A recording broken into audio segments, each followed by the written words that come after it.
really know the word you would use, like, instead of, like, the accurate description there, instead of spurt ability, right? Yeah. Shakespeare would make up words when he needed one that, sort of fit the definition of what he was talking about and, to fit the iambic pentameter. I guess in the case of, like, Stephen Pro, you're talking, like, the ability of Keyshawn Hall's game to accelerate from 0 to 100 really quickly and get that and turn the scoring on. And, like, there have been, like, streak shooters in the past. Like, Klay Thompson at his peak was one of the best streak shooters ever. When you get hot, you stay hot.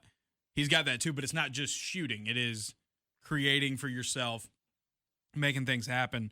And Hall it continues to be really impressive. And to have a game like this where he gives you a lot of points, but he does it efficiently, and it's not just living at the free throw line. I think there are going to be some games where he's going to live at the free throw line. You're probably going to need him to.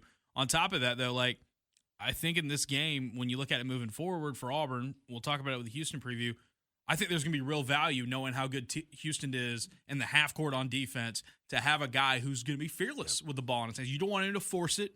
Auburn players talked after the game about trying to keep a level head with him and, like, make sure he's not having to try to do too much out there. But he's a guy who wants the ball. Right. Like, it's vitally important. And I can go get this shot. And I don't care who you are. I'm going to go get it. When you get into a defense like Houston's, like, you're going to want someone with that. You're going to want multiple players. Yeah.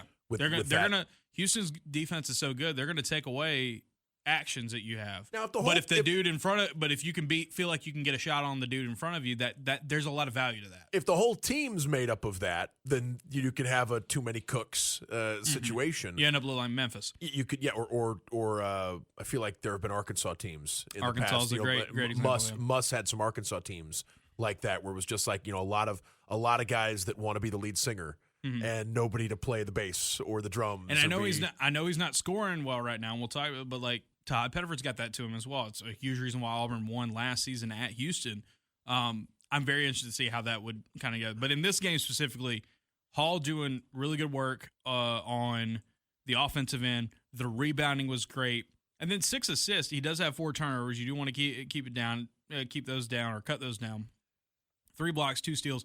I thought he was more active on the glass and more active on defense than he had been in the past. And it was a game where his usage rate was not as high as it has been. So it was like he was locked in without necessarily having to, be more of a magnet on these possessions. And I thought that was a really, really good sign. 3 straight 20-point games for Keyshawn Hall. The first Auburn player to have 3 straight 20-point games to start a season since KT Harrell. Amazing, right? When you think about, and some that's of the another players, guy who was and he had to do it all for his teams, but, like, very much I'm gonna go get it, like, type of guy. It was my first time in Neville Arena this season to see these guys. All the stars were out for the Auburn Wofford game, but no, I think seeing Keyshawn Hall play his game without the selfishness that you would think it would be, to be required. I mean, to put up those stats. Right, you would think there'd be times when he's taking ill-advised shots and stat padding and not necessarily playing within the game and within not playing with his teammates in mind. I didn't really see much of that. Right, like it's not a guy who seems to be the way some folks might worry with those stats that he's going to be an individualistic basketball player.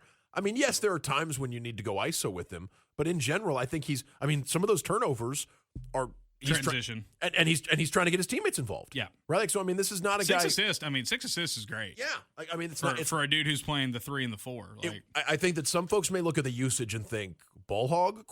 And it's like, no, this guy. And I think in this game it was even less of that. He only took 10 shots.